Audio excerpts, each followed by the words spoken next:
Hi, I'm Dr. Hall with Chattanooga Non-Surgical Orthopedics, and today we're going to talk about back pain.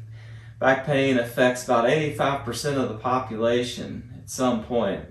It's the number one cause of disability and leaving work.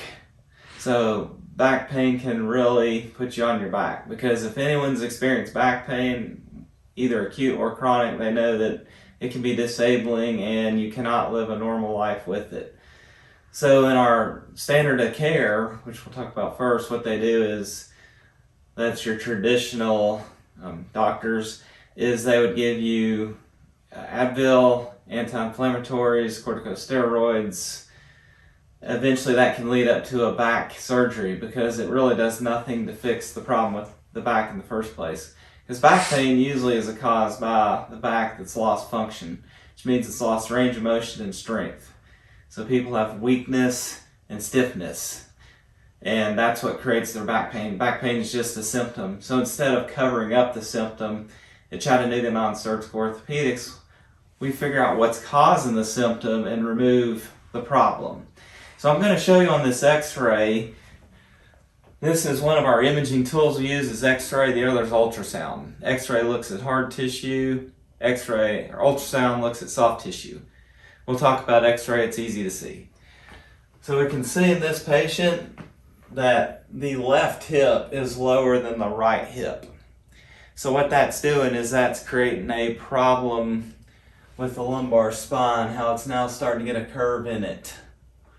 Over time, what that's done is, this is sacrum, this is L5, L5 and L4 have shifted on each other, which creates what we call a disc bulge. So when we see this disc bulge, that's what brings patients into the office with back pain. It can also cause a facet problem. That's where the L5-S1 don't move correctly. Or you can have a sprained sacrum, which is where the ligament that holds sacrum and L5 together is now compromised and weak. So what we do here at Chattanooga Non-Surgical Orthopedics is figure out which of these patterns you have, and then we treat you accordingly. So the first pattern we're going to talk about is sciatica. So sciatica is pain down the leg. So what happens in sciatica is there's compression at the L5-S1 area due to a disc problem. So what happens is the muscles get really tight in sciatica. They pull these vertebrae out of place, and as you can see here, it starts pushing that disc out. Now when that disc gets to 60 millimeters of pressure on the sciatica nerve, then you have obvious pain all the way down your leg into your feet. That's true sciatica. So our goal here at Chattanooga Non-Surgical Orthopedics is to decompress the L5-S1 disc, thereby pulling that disc material back in and lowering that nerve pressure from 60 to as close to 0 as we can. And we do that through the methods of percussion, Cox flexion and distraction, decompression, instrument adjusting, and laser therapy.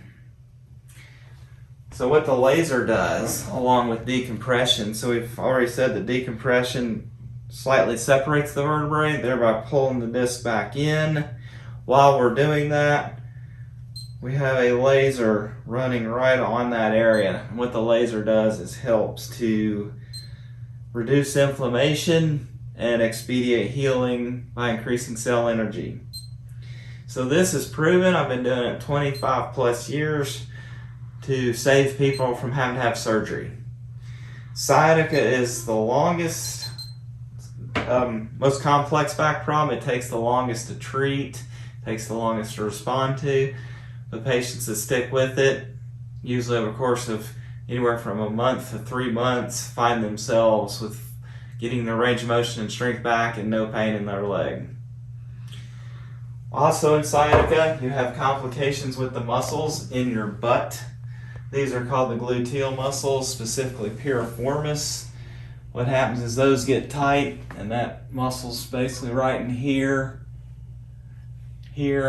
And so we use the percussor to go in there and break up fascial adhesions. And that helps that pelvis start working better. So see, this is all a complex. Sciatica is just a symptom of something that's gone wrong in the pelvis and the lumbar spine. So we look to use the percussion, laser, and flexion distraction to reduce the disc bulge and then break up the muscle adhesions to get everything moving again. And then a lot of times we'll actually adjust the spine. You can see right here the pelvis is dropped low on the left. So we would do a gentle adjustment to realign that back into its normal alignment.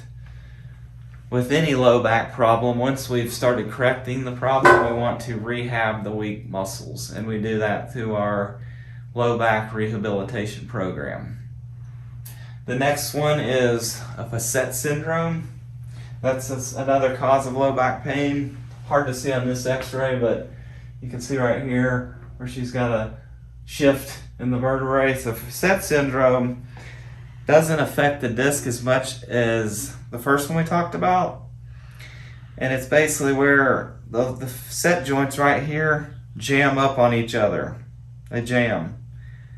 And it's usually caused by weakness of the glutes. So what we do is we use our Cox flexion distraction table again to decompress the facets and get those facets moving again. We would use the laser to reduce inflammation and increase cell energy to expedite healing. We would use the percussor to break up adhesions in the gluteal muscles and the hip flexors, which is the psoas. So when you get tightness in the groin or the buttock, that's usually a facet syndrome caused by excess muscle tension in those muscles. Now we can't just stretch those muscles out because these muscles have knots in them. So if you take a shoelace, put a knot in it, and then stretch the shoelace, what happens? You've increased the tension of the knot and made it worse. So we have to use percussion to break apart these adhesions in here. Then we start doing some clinical rehab and exercise to strengthen and stretch out the muscles. The third type is a sprain of the sacrum. This happens when we get a short leg. If anyone's been told they have a short leg, that can be sciatica. It also can be a sprained sacrum, which is a sprain of the ligament that holds L5 and sacrum together. So with this, the goal is to increase range of motion in the spine through our Cox flexion distraction table. We want to percuss the tight muscles with a sprain strain. We especially want to really get the laser in there because lasers are amazing at healing disc problems and sprains, whether it's low back sprain, ankle sprain, shoulder sprain, knee sprain, doesn't matter. The laser is amazing for helping heal that up. Some people have tremendous degeneration in their low back, and sometimes that warrants the use of PRP. So we use PRP to increase blood flow into the disc. So what happens is when the disc has been degenerated, if you've been told you've got degenerative disc, we find it most any low back problem is degeneration, injury, etc. in the disc. We would use blood platelets from your own body and to inject into the paraspinal muscles, and that gets blood flow into the disc. Let's remember the disc is the most avascular structure in the body, which means it doesn't have a good blood supply. That means it's hard to heal it. So, but through our techniques here, that's why we have a 95% success rate at healing low back pain, sciatica, sprains, and keeping people from having to get surgery. Because remember, back surgery usually doesn't fix the problem, it only makes it worse. Because you're sticking something together or fusing something that's supposed to move. So if we go in here and surgically fuse the low back, that creates immobility, stiffness in the back. Long term, that's not good. So just a quick recap, the goal of spinal flexion distraction and decompression is to get the vertebrae moving again through gentle traction while under laser And once those vertebrae start moving again, pain goes away, range of motion is restored, and strength starts coming back. And this is why our low back program is second to none. And we have a 95% success rate getting people off medications and preventing surgeries through our non-surgical low back program.